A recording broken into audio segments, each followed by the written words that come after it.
Welcome everyone to Sunshine Ladies Unraveling Tales, where a group of bookish friends take you on a reading journey. We bring you TBR recommendations, exclusive bookish interviews, and event shenanigans. I'm Carrie, and on today's episode, I am joined by Heather, Reed, and Steph. Join us in our excitement as we chat with our first author, Kendra Moreno, who will be attending Romantasy Book Convention in Orlando later this year. It's so good to finally meet you, Kendra. Thank you for taking the time to talk to us today. Yeah, absolutely. Thank you for inviting me. Of course. And for anyone not familiar with you or your work, tell us a little bit about yourself. How did you get into writing, and what is one thing that you would like to say to a potential new fan out there? So how I got into writing, I've always kind of been a writer. Like I was that kid in elementary school that was writing stories and the teacher would like put them inside little laminated books and stuff and send them home and be like, one day you'll do that. But I never really took it seriously till I got older and I went to college for creative writing. So that was a lot of fun. And now I write everything from sexy cowboys to fairy tales. So yeah.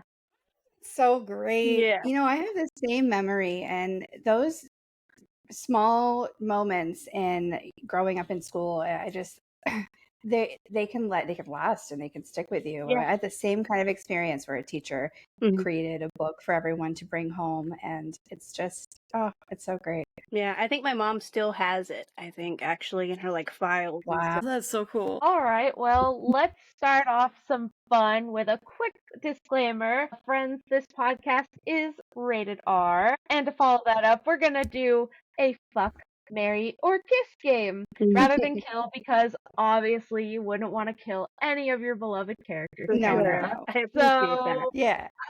we'll do this as like a bookish edition with your very own characters. Sons of Wonderland, the Valhalla Mechanism, Green River Hearts, or Mhm. any other characters from any of your series. Let's go. Okay, so I'm a Loki girl, as it's in my, like, bio and everything, and so for sure marry, Valhalla Mechanism, because we gotta have some Loki in there, and Thor, we gotta throw him in there too, because why Oh not? yeah. Yep. Yeah.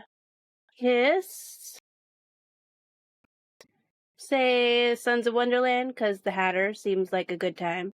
And then fuck, cowboys are, you have more for your money in the cowboys, so you gotta have fun in there. So go with Green River You Hearts. cannot go wrong with those cowboys. Yeah, Absolutely. yeah, for So sure. were you a cowboy fan before your friend begged you to write the series for her? So I'm from Texas, so cowboys don't like exactly exist in the way that I write them here. We have cowboys, and the rodeo comes to town once a year where everybody pretends we're a cowboy. So in my mind, I was like, "Girl, they ain't here. They're not here like that." And she was like, "You." So you wrote them the way they should be. Yeah, exactly. The way Yep. cowboys should be. Yeah, all we got is rednecks here in Florida. Yeah, I'm the same. I'm 2 blocks from the water, and so that's what we got. We got the rednecks and the hillbillies. We don't really have too many real cowboys here, but that's why we write them. So you provide ferocious reads to fill our night. And we know exactly what you mean by ferocious, but explain to the readers what that could mean for them. So pretty much something that is going to just, while you're reading it, it's going to take over and you're just going to absolutely enjoy it. And it's going to just grab hold, take you by the teeth, and it's going to not let you go until you get to the end. And so I like to write stories that really drag you in, whether you want to be dragged or not, depending on how dark we're going. And yeah, I just really enjoy that, and I hope that it, with my dinosaur obsession and stuff, you got to really just embrace it at that point. So. Oh gosh, that's so fun. Yeah. And you mentioned depending on how dark you're going. I started Cirque Obscurum and I'm obsessed, loving it. Like you said, it pulled me in, whether I'm whether I'm willing or not, I'm in it. Yeah, for sure. Cirque Obscurum is definitely on the pitch black side of things.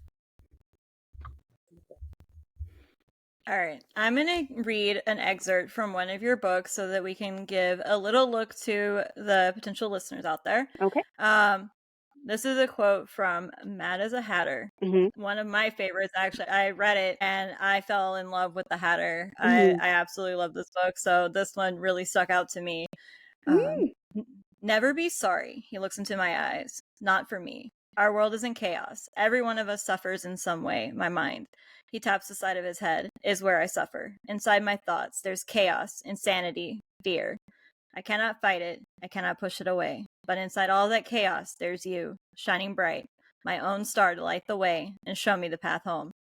Never be sorry for who you are, he says, more serious than I've ever seen him, because who you are is everything to me. Why is this quote so special in Mad as a Hatter?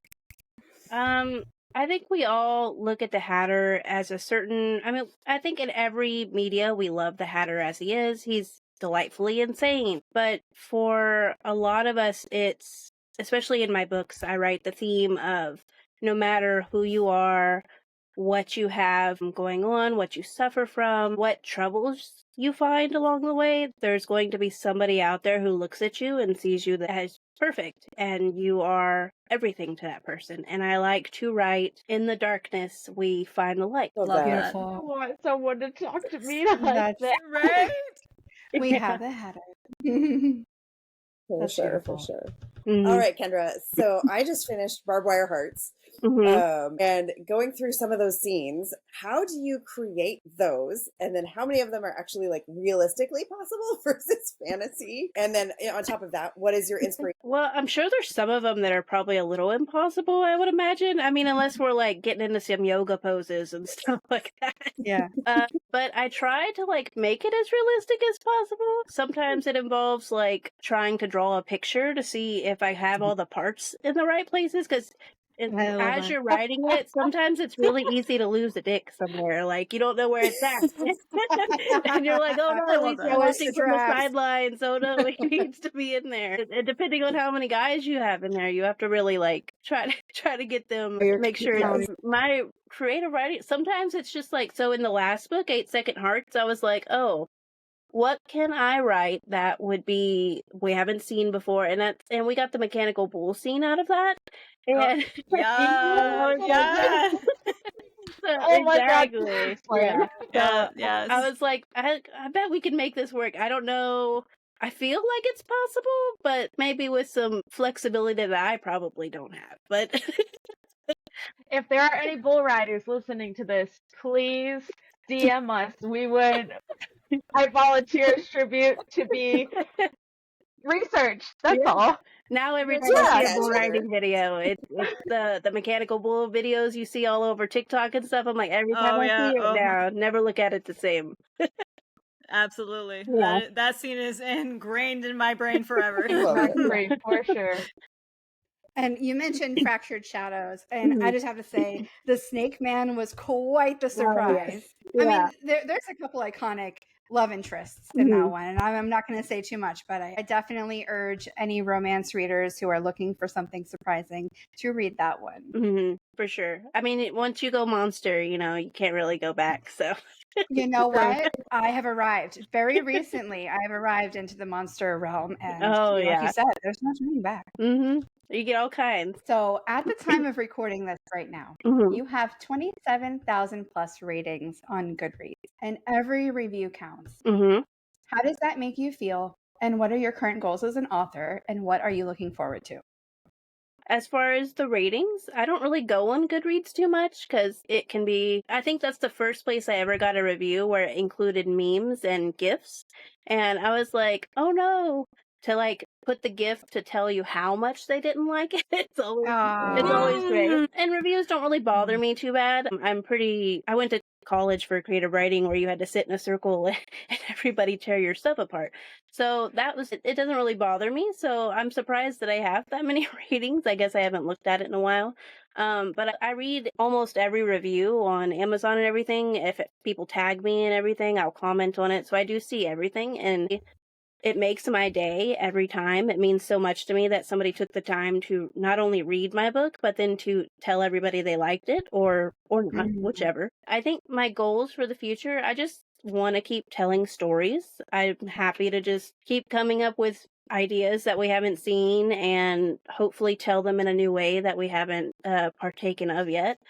Sometimes it's just Katie bullying me to write cowboys, and sometimes it's me thinking that I can write something weird enough and see how weird I can really get. Just depends. Shout out to Katie. Yeah, I just hope I get to keep writing, and I'm really happy that I get to do this for a living. Are there any platforms aside from Amazon that you would encourage your readers to engage with you on? Absolutely. So I'm a wide author, which means you can read me anywhere. So you can find me on Kobo. You can go to the Google Play Store and find me. Kobo has, for my readers who like having KU as an option, Kobo has Kobo Plus now, and you get unlimited on there, and you can get unlimited audiobooks for the same price, like included in it. So a lot of people like that, and it doesn't hold authors to the same exclusivity as Amazon does. So you get to find me there. I'm available in libraries through Libby and Hoopla. So it's just as many places as I can be so people can find me. I try to be there. Where do you like your reviews to be? I know that you said you don't read a lot of reviews, but if you were to be reviewed, is Amazon your preference? Amazon's fine. I actually prefer if people are like tagging me on social media, because I just like to see, like, my favorite are the videos of people gushing about things. The Mechanical Bull reviews were great as I got tagged as they were reading them. Those are my favorite. So I love any kind of reactions. If you just tag me, or people take pictures in the setup with all the pictures in my book around it, that's so pretty. And I really enjoy those. Those are my favorite. But yeah, Amazon definitely helps. Anywhere else helps at all. Goodreads is a really good one for sure, because a lot of people like finding books on Goodreads and have their shelves and stuff, and that's always good to keep track of things. Tell us what you're currently reading. Who are some of your most inspirational authors when you first started writing? Are there any new ones that you admire now? Currently reading, I just finished Blood Over Brighthaven. That was a really good one. I just finished the audiobook for it. It was very good. That was actually on the flight to and from Australia. So Really? Yeah. When I first started writing, some of my big ones are like Nalini Singh and J.R. Ward, who are still like the epitome of like everything. J.R. Ward's recently started getting more, and she has her Black Dagger Brotherhood got picked up by Passion Flicks, and they just started airing those. And so that's great to see that full circle, how she gets to like, she sees her characters now. So that's really great. And she's always been an author I've looked up to. Now, definitely more indies. So Katie, in general, she's my bestie, but also she's amazing. So I definitely look up to her a lot. And I have lots of author friends that I think are amazing, like Lucy Smoke. It's just, there's so many that I don't think I could name them all. But yeah, it's great being around them. Can you plug, like, give us one of Katie's, like, her last name and one of her books that... Oh, yeah, absolutely. So she writes under K.A. Knight, and everybody probably knows her as Den of Vipers, or, yeah, she's the Den of Vipers author. I never connected Katie being K.A. Knight. Okay. So, that's been on my TBR for so long. Okay, that's so exciting. Yeah. So yeah, it's K.A. Knight, and yeah, she writes all the dark, delicious books that we like to read. Okay. Well, speaking of all the dark and delicious books that we all like to read, a lot of readers have said that you, quote unquote, bring out fantasies that they never realized they had, or you're adding to a kink list longer than their TBR. So what do you say to readers who may be afraid or hesitant to that sort of exploration, or maybe bringing that type of likeness into conversation with maybe friends or a significant other? Well, I guess it just depends on the relationship. I know personally in my relationship, we usually just talk about it pretty easily, or I'll be like, look at this book. What do you think we can do? Like my poor SO, whenever I'm like, hey, do you think this would work? Especially like it's always definitely a conversation's a good way to have about it. I think a lot of, if your significant other is down with it, just reading the books together is a huge thing. A lot of men are like, just assume like romance is for women and they don't really pick it up. But I've known some people, the couples, they read it together, they listen to the audiobook together, and that can be a really good opening, because you're reading it, and then, you know, if it hits just right, you can I love that. Yeah. And I think that would be really cool for sure. It's a very popular trend right now, where the wife or the female will read, and then they'll give it to their other significant other husband, and they're like, you need to read this. And then now, you know, I think Reed and Steph are in the same boat with some of these books. So shout out to all of the partners that are willing to explore and to hear out the interests of their partner. That's a beautiful thing in a relationship. It is. Definitely. Yeah. So you may have just answered this, but I wanted to ask, in real life, are you a single serve of vanilla ice cream or more like a 7-layer sundae served with a blindfold and a big bite? I mean, I dabble, you know. I'm always interested in trying anything, so there's not really much anything I would not try. So, but yeah, Love that. Girl, same. That's a fun question. Okay, so as I mentioned before, I highly recommend Fractured Shadows and how diverse the love interests are. And of course, you mentioned that was the collaboration with Katie, your friend, but I was not surprised by all of the imaginative characters in this one, but I was surprised at how much plot you were able to fit in there. And so how much fun is it to write a spicy book like this with another girlfriend, an author?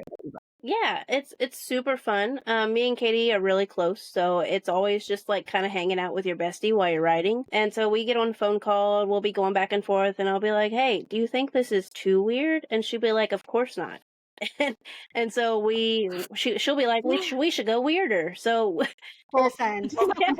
yeah, I love it. It's a lot of fun, and I really love the back and forth of it because, you know, Katie's, a lot of her strong suit is the sexy scenes, and I feel like the plot is, like, the storyline is a lot of my favorite part of stories as well. And so when you bring those together, you get a lot of, like you said, the plot driven story, but you have all these steamy scenes in it, and it's a lot of fun to like lace them together, and I think that's my favorite part of co-writing for sure.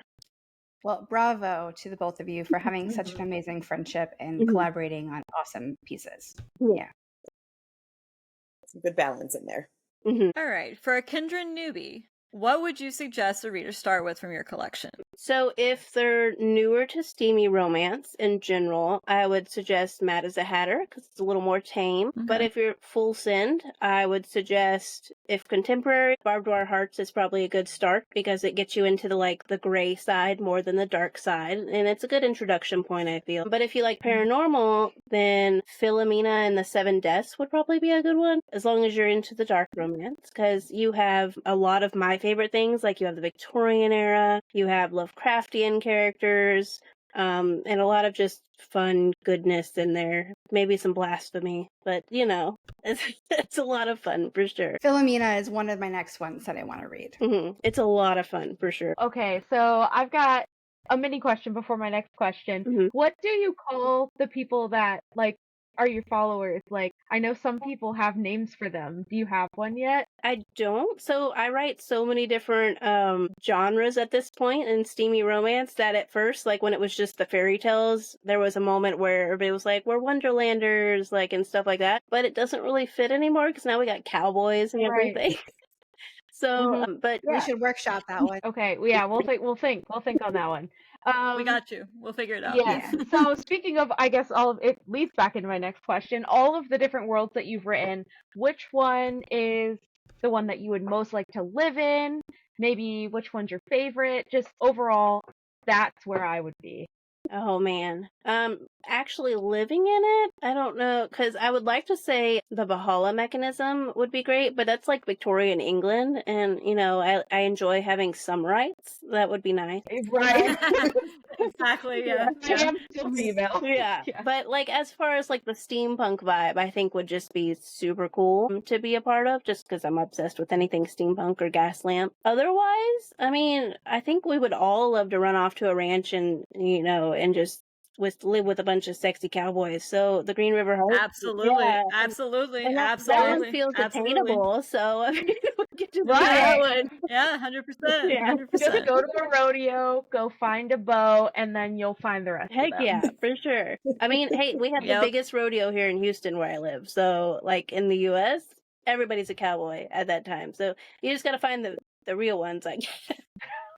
For sure. The cowboy, not the redneck. Yeah. Right, the cowboy, not the redneck. Yeah. All right. Fun fact, my husband was born in Wyoming. Okay. So Kendra, what is the most unexpected fan reaction that you've ever gotten? The most funny enough, this is a very recent one. My son has a best friend, and that best friend's mom came over and told me that she would like to get back into reading. And naturally, I was like, do you read steamy romance? And she's like, no, but I like books with like killing and murder. And I was like, oh. So I gave her a copy of Philomena. And it's, long story short, she's pregnant now and credits it to me. All right. Yeah, I love that. yeah, she blames me for it, and I was like, well, all Wait. right, yeah. Okay, that's iconic. Yeah, for sure. There's Wow. little Kendra babies out there, so. Love that. Oh my gosh. That is adorable. Yeah. Okay. I'm going to choose a new question since this one was already answered. How do you describe your creative process from the ideas in your head to the pages in your hands? So I am a plotter. I used to be a pantser until I realized I'm not very good at that, because it will just go on forever and will be wild. But sometimes it's just a song that can spark a book idea. Sometimes it's just a character that pops into my head.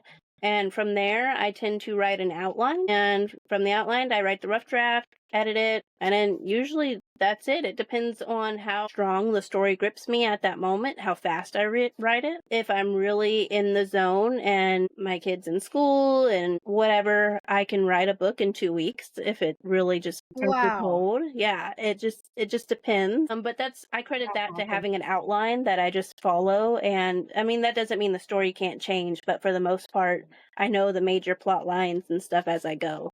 And that has really made it where I can be as prolific as I am. Not as prolific as Katie. She pops out books once a month. But yeah, so.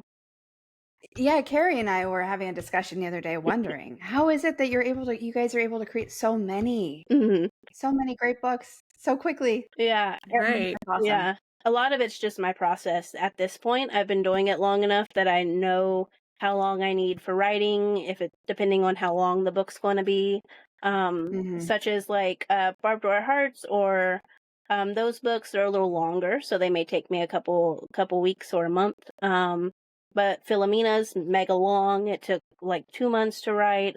Or one of the fairy tales can be done in 2 weeks because they're shorter, binge-worthy reads. So it really just depends on that. Sometimes, it doesn't always come out that easily. But for sure, yeah, it definitely helps for writing at least 4 books a year or so is usually what I try to aim for. So. Okay. Have you been able to pace it well enough to where you feel like you're not so pressed to get a book out all of the time? Like, I know a lot of authors go through that, like, pressure. So Yeah. do you feel that, or? So sometimes, sometimes I work myself into a corner where I'm like, this would be a great date to release. And then I'm like, oh no, that's around the corner. But most of the time I'm pretty good about it. I don't put up pre-orders unless it's like the next in line or something like that. Like most writers, I'll hit burnout every now and then, but usually I can see the signs before that and take a step back. Like currently I'm not writing the fairy tales at the moment. I'm taking a break because I was releasing one of those every 3 months for about 5 years. And so I took a little bit of break for that to focus on cowboys. But most of the time it just comes to focusing on or noticing the signs of if I'm reaching any kind of pressure point or anything like that. Yeah, very wise to listen to your inner voice. For sure. Absolutely. Taking those moments to step back and reevaluate. Yeah. Aside from being a ferocious author, what genres do you like to read personally? And do you have anything fun on your TBR? I have a whole shelf full of TBR. So when you start writing, you don't get as much time to read. So I have this nice little spinny shelf full of the books that I buy because I'm like, I would like to read this, and then it gets full. And so I have a very large to be read shelf, not including ebooks. Genres I read, like I said, I'll read most anything. It doesn't have to be super steamy for me as long as the story is good.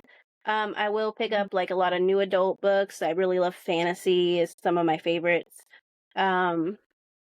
I don't read as much contemporary unless it has to do with like mystery or anything like that. I really love the new botanical horror books that are coming out. Those are a lot of fun.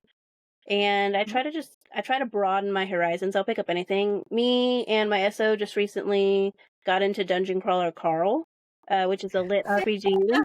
Yeah. Yeah. Yeah, it's so good. Yeah, listen to the audiobook if you can. It is It is. The guy sounds like from The Emperor's New Groove, Kronk. He sounds like Kronk a lot in the audiobook. I'm obsessed.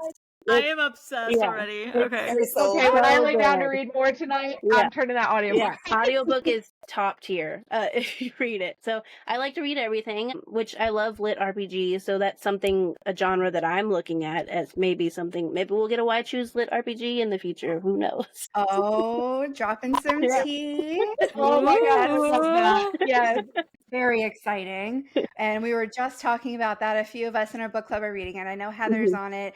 It's on our TBR. That was actually one that I wanted to read with my significant other as well. Our Boston Terrier is actually named Princess Donut after the book. So That's so cute. Yeah, for sure. Yeah. It is 7 books right now, and it's going to be 10, I think. So he's not even done writing them, and I'm just like, oh man, how much did you write about this world? But I'm here for it. That's a lot of fun. Yeah, I can't wait to dive in. All right, let's do another quick little game for you, Kendra. So just a couple this or that, your preference. So are you a morning person or a night owl? I'm naturally a night owl, but I'm more productive in the morning, so I'm forced to be a morning person now, which sucks. But yeah, so I'm naturally a night owl though. Okay. Traditional publishing or indie publishing? Indie, of course. Pen and paper or keyboard? Pen and paper. Oh, That's for like your surprising. outlines or for everything? Outlines probably more. My outlines are kind of like brain dump outlines, so it's like bits of dialogue and everything. So my outline process, I like to do pen and paper if I can. But yeah, I'll type on the keyboard obviously for writing because I'm much faster. Right. But yeah, pen and paper definitely has a vibe all its own. Okay. Okay. Coffee or tea? Tea. Yeah. What's your favorite? If I'm drinking hot tea, Earl Grey. If it's sweet tea, it's straight sugar because I'm from the South. Yep. Yeah. Reed is a resident chai drinker. So Yeah. Writing collaboration or writing by yourself? So collaboration, I think, has a lot of fun to it because you get different viewpoints. So I think I'll go with that one. Okay. So we've got your contemporary men, your cowboys, or some paranormal men. I feel like we got to go paranormal because I mean extra beans is always good. We can't go wrong with that. Yeah. The more the merrier. Yeah, I mean. exactly. Right. All right. Relating to books, Mhm. a character-driven book or a plot-driven book? Plot-driven. Okay. And then we got books without spice or a clunky narration. Books without spice, probably. I think I get that. That's fine. If the story's good, we could do without spice. But a clunky narration, I don't think I can get through that. That's valid. That's valid. And then e-reader or physical reader? Physical. I prefer the feel of a book. I prefer the smell and the touch of a book. But if I'm going to be in my bed laying on my side, I need my Kindle. It's definitely more comfortable on a Kindle. Or if you're like out and about and you want to take your book with you, the Kindle's definitely top tier. Like carrying a big old book around with you sucks. I mean, as a kid, I used to do it all the time. But as an adult now, I'm like, I ain't got room in my backpack for that. All book wagons, I like to keep them nice and pretty. Yeah. You're dragging them around everywhere. Yeah, for sure. My favorite is to do immersive reading where I'm listening and also reading. Oh, okay, yeah. Yeah. I think I need to do that for one of mine. So Kendra, we are super excited to meet you in person at Romantasy BookCon in October. What are you most looking forward to about that convention? Well, first off, it's in October, like you said, and so I'm going to be going to Universal and the Halloween Horror Nights for sure. Like I've always wanted to go during Halloween. I've never made it, so I'm really excited about that. Especially because they just opened the new section with the new Harry Potter world and the monster section. So I'm all for that. I'm excited about that. Now, you teased a lit RPG, but is there anything else you can tease for us, or anything else that you're working on right now that you could talk about? Or what's coming up for you immediately? The next book is more cowboys. So we have Songbird Hearts. And that one, we're getting a cowgirl as the main character. So Ooh, it's gonna be a lot of fun with other cowgirls. Well, I don't write too much yet. I maybe in the future. But yeah, she's gonna be the cowgirl, and the guys are gonna be a little bit out of their depth and not know how to handle it. But I think it's gonna be a lot of fun. Yeah, and she's a country singer, so we get the music side of things and stuff too. Wow. Love that. And this is revolving the character that has been mentioned in previous books. Yes, yeah. So I'm really excited for her story. I think it's going to be a lot of fun. And so you said that you're on Instagram and you would love for people to find you there and follow your journey there. Mm-hmm. And what's your handle on Instagram? It's just Kendra Moreno author across pretty much every platform, TikTok, Instagram. Try to keep it simple. All right. So before we end this interview, we do have one surprise for our listeners. We are going to be doing a giveaway in collaboration with Kendra to celebrate our first author. Our resident potter over here, Stephanie, has made a beautiful piece that is going to be part of the giveaway. Yeah, it's so pretty. It looks so awesome. It is absolutely gorgeous. That's beautiful, Steph. Yeah, she did Thanks, so guys. good. Well, anybody would be lucky to get it. So what we're going to be doing is we're going to be drawing one winner to receive a Kendra starter pack with a few items that she's graciously donating to this giveaway. The starter pack is going to include a few other special surprise goodies, and we'll get that all prepared on social media soon. Yeah. So yeah, keep an eye on our Instagram at the Sunshine Ladies Pod for all the details. Kendra, thank you so much for chatting with us today. Thank you to all our listeners. We hope that you enjoyed this episode. Coming up next on Sunshine Ladies Unraveling Tales, join us for our local bookstore crawl shenanigans and a chat with our next RBC author, Geneva Monroe. Thank you so much for having me. Thank you so